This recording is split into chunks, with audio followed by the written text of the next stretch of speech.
Hello, my name is Kelsey LeBay, and I am one of 2 academic support specialists with Brock International Services. Today, we will discuss collaborating with peers, one of the most essential academic skills in university. The first topic related to collaborating with peers is that of communication skills both offline and online. People from around the world have different expectations from a conversation and different assumptions about what is considered appropriate. For example, in Canada, when addressing professors, it is expected that you call them either professor or doctor, followed by their last name, depending on if they have a PhD or not. So, I might say, "Hello, Dr. Smith, I have a quick question about the readings." It is also possible that the professor may ask you to call them by their first name, though this is not widely done around the world. And so we suggest that if you aren't sure, first begin with using professor, and then ask them what they prefer. In contrast, in other countries, professors might expect students to call them teacher or add an additional mark of respect that is represented in their home languages. Both are trying to give the professor the appropriate level of respect, but may simply be different depending on where you study. If someone from another country was addressed the way someone from Canada would expect, they may get offended. And so, it is when expectations cannot be met that communication conflicts result. Luckily, there are some tips and strategies you can use to avoid conflicts in communication. First, be mindful. This means being receptive to new information, keeping in mind that things may not be always the way you know them to be, and that other people may not share your perspective. It is okay to be different, but to just be aware that differences are inevitable when multiple cultures interact. Second, be aware of speech rate and checking. No matter what language you speak first, it is important to be aware that speaking faster is not always better. If you aren't sure if the person has understood you or your meaning, try checking for understanding with phrases such as, "Does that make sense?" or "Do you understand?" Lastly, monitor your nonverbal feedback.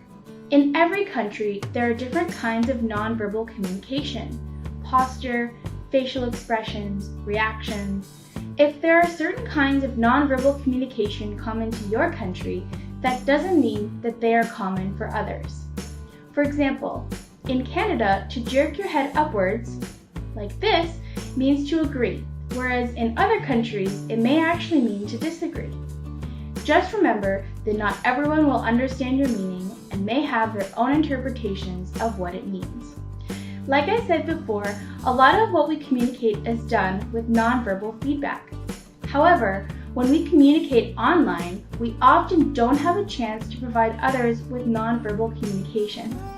Without these important nonverbal cues, our imaginations fill in the blanks of what the person sending the message intended and how they felt about the communication.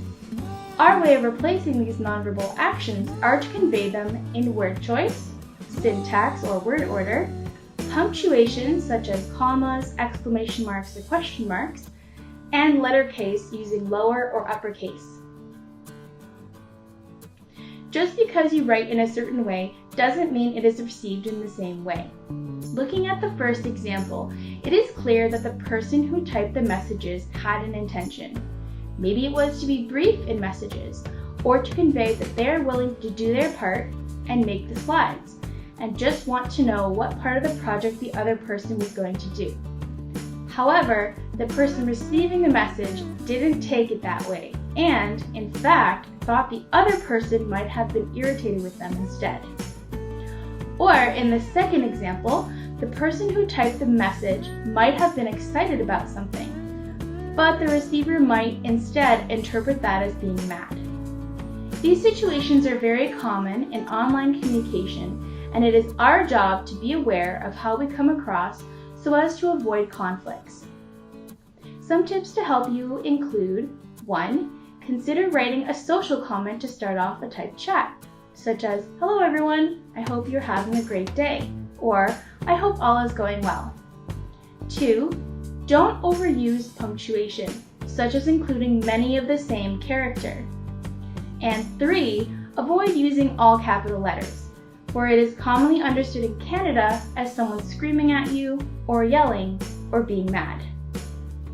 All in all, when communicating online, especially in virtual settings, it is important to remember that not everyone will have the same capabilities.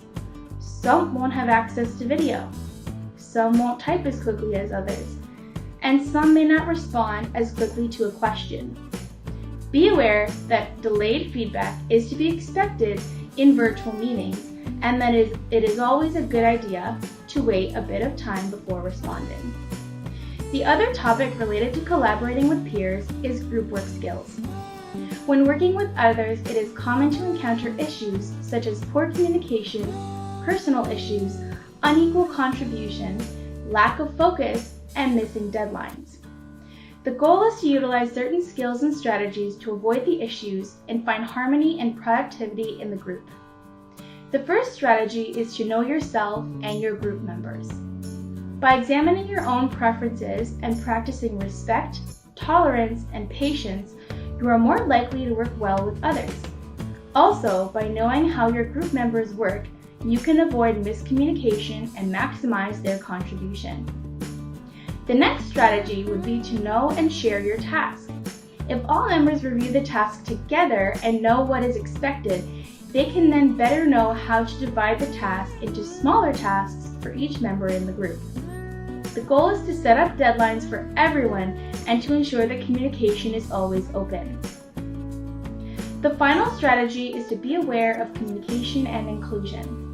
Though we did talk about communication skills, it is important to remember to speak respectfully towards others and to always ask rather than demand.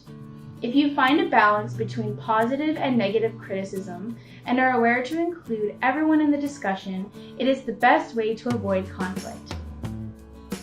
Overall, some general do's and don'ts of group work are as follows.